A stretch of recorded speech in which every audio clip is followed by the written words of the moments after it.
It's the Benz Punani womanist. Baby boys, baby girls, you need to hear this. You sit down, receive this realness. Make sure your cup's ready for the tea, we are go sip it, yo. Hard time scrolling for your long shorts.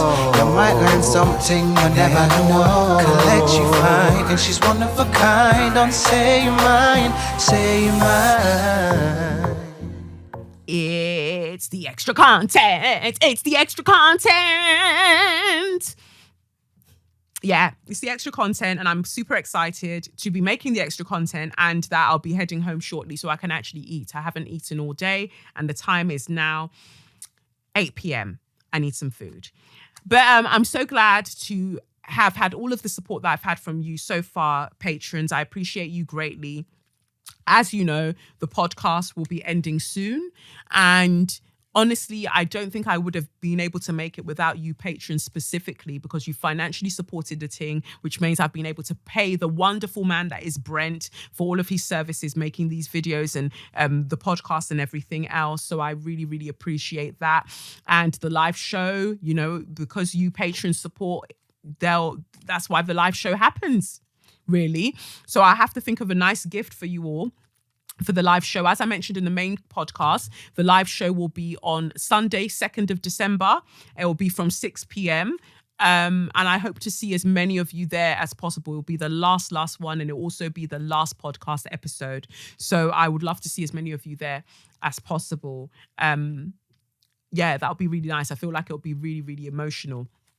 So as I was saying, following on from the Warrior card and the Universe clicks like on my visions of manifestation, we pulled from the Kaleido deck the 10 of Wands and the Ace of Wands, basically saying that we're busy working, but not at the thing that we need to be working. Like God is literally handing us an opportunity with the Ace of Wands to do something that's literally going to ignite our world, light up our world, but we're busy focusing on all of these other things, maybe taking on other people's worries when we should be focusing on our own. And the card that was at the bottom of the deck for you patrons is the High Priestess, number 2 of the number 2, but it's the 3rd card of the Major Arcana. That's the card that came up, the High Priestess. And I just think it's an interesting card because I think that this has come up for patrons before, just talking about that energy of manifesting, because we said right now, you can see this universe behind her. You can see this starry night behind our High Priestess. And then the affirmation card says, the universe clicks like on my visions of manifestation. Start to see the things that you want. Start to see them clearly, because then you'll be able to see the opportunities that are being presented to you for you to actually stop, so you don't work so hard and you start to work more smart. And I'm speaking to you, but I'm speaking to myself as well. I've done so much this week. I am exhausted, but I know that there is a smarter way to do this, and I'm not doing it right now. So we have to type into that High Priestess energy where we draw things to us because of the power that we have, because the universe is willing to conspire with us to make it happen, which is why we've got 1-1 there, which also speaks to synchronicity. 1-1-1. And I see 1 everywhere actually when I'm looking at this, when I'm looking at these cards. So we have to get used to calling on the energy of the High Priestess as our life energy to make things happen. I think that some of us though, because this is the next card that's there, the Devil, some of us are still dealing with vices. We're dealing with vices and maybe addicted to worry. Sometimes it's easier to worry than to take the leap. It's easier to worry than to do the thing that we've been dreaming of doing. Some of us are addicted to fear. We're addicted to what if it goes wrong? And we need to break that addiction of what if it goes wrong? So what if it goes fucking wrong? So what even is wrong? Yeah, it didn't go the way you wanted it to, but I promise you it went the way that the universe needed it to, so you can learn the lessons that you need to learn so you can move smarter the next time. Stop being addicted to what if it goes wrong, because really, really, really, there's no such thing. You are scared of being humiliated. You are scared of being rejected, but there is nobody in this life that can truly reject you unless you reject yourself. There is no human in this world capable of rejecting you to the extent that is detrimental to your life. Only you are capable of that. So stop being addicted to what if. Let go of the people that even keep telling you about the what if it goes wrong. There are probably people in your life telling you, but what if it goes wrong? No. They're projecting their own insecurities and their own fears for the dreams that they have not realized. You do not carry that burden onto yourself and take that as a message that's for you. That's for them to deal with. We have to leave them with their own wahala and focus on our journey. Yeah. So that's the message for this week in terms of the cards. I hope it resonates with you all. And yeah, if you ever want a reading, do reach out and let me know, because I know that oftentimes you tell me that the messages really, really resonate with you. So we can always work on what specifically it is that you want, that you're grappling with, as it were. So yeah, I received a message. I received a message earlier on this week on Instagram, even though I tell everybody, please send the messages to SYM@KelechiOkafor.com. But some people are new to following me, so I have to allow them a bit, but it is a bit annoying. But anyway, the message on Instagram said, hey, Kelechi, I hope you don't mind me asking advice. I love your work and presence on social media. I'm having a situation at work. I'm an actor. I'm currently on a job where I'm the only black person and have been put in a situation by a white girl. The white girl is not on top of her job, but on top of that is always blaming others for her mistakes, constantly on her phone. Today, one of her mistakes impacted my job. I went to her to get the job done. She immediately attacked me, blaming me, just generally running her mouth. I had enough, and I said to her, you always have an answer for everything. You need to stop attacking me, to which she replied, I'm not attacking you, and continued to attack me. I wanted to end it, so all I said to her was, okay, thank you, until she shut up.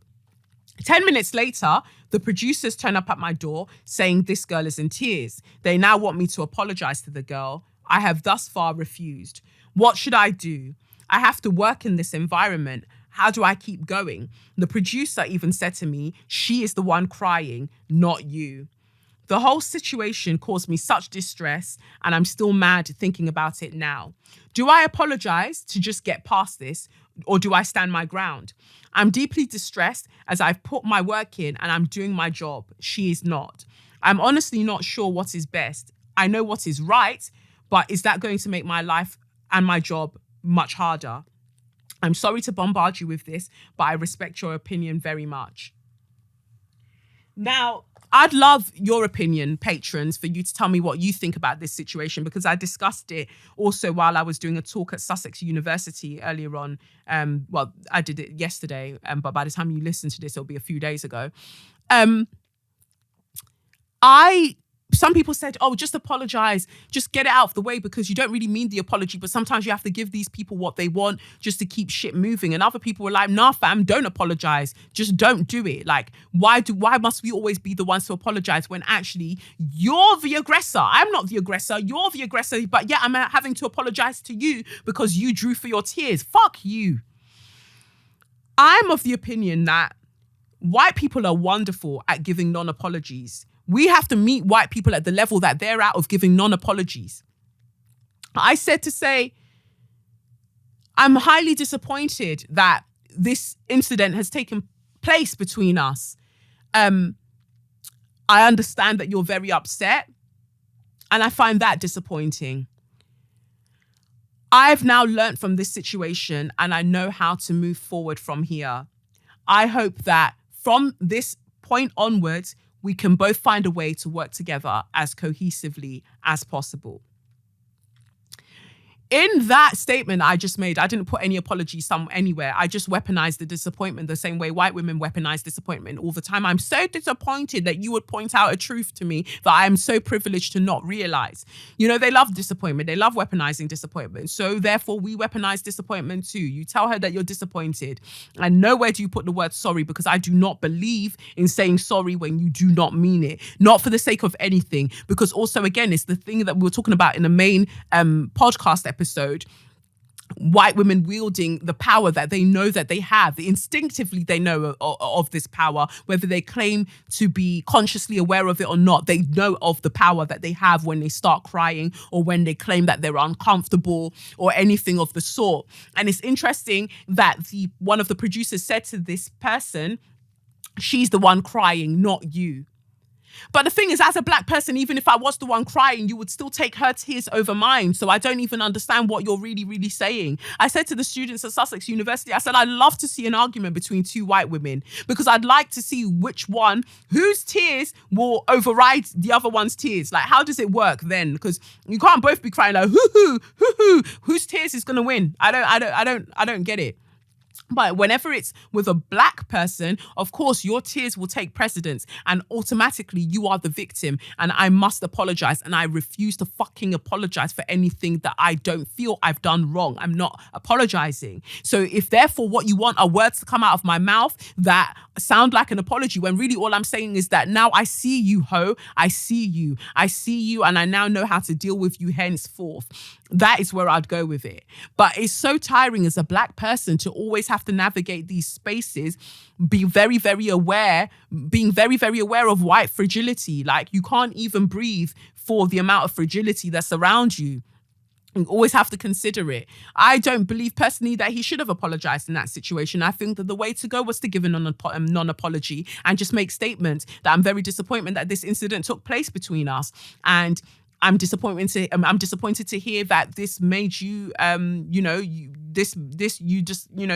you started crying about it. You know, it's disappointing to hear that, you felt this way about it, that you started crying. Not that I did anything, but just that you felt this way about it and that you started crying. I've learned from this situation and I know how to move forward, and henceforth, basically, I know to stay the fuck out of your way because you're a vile cow. And I hope that from this moment onwards, we'll be able to find some way of working together cohesively. That's it. Because I still got to work with you, ho. And I just want to get the job done. But I'd really be interested, patrons, in your view on this, because Black people can't keep being subjected to the trauma of apologizing for shit that they haven't done wrong. Black people can't keep being subjected to the trauma of giving forgiveness when they don't feel very forgiving because they're still reeling from the trauma that's been inflicted upon them.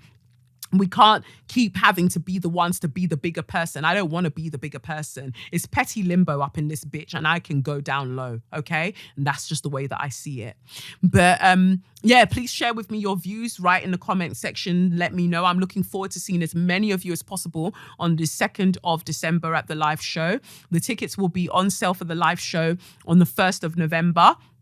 And of course, I'll provide you a discount code for you to get your tickets. The affirmation cards for those of you who missed out.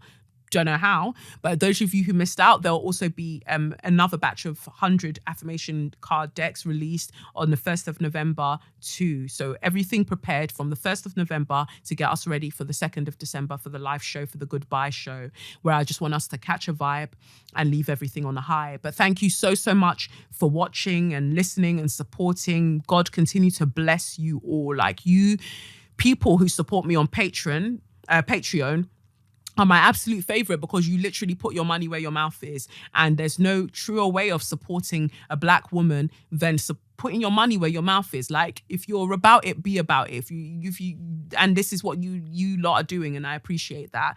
So thank you so, so much. And I will be speaking to you soon. Peace. It's the Benz Punani womanist, baby boys, baby girls, you need to hear this. You be sit down, receive this realness. Make sure your cup's ready for the tea, we are go sip it, yo. Hot times calling for your long throats. You might learn something you never know. Collect you fine, and she's one of a kind. Don't say you're mine, say you're mine.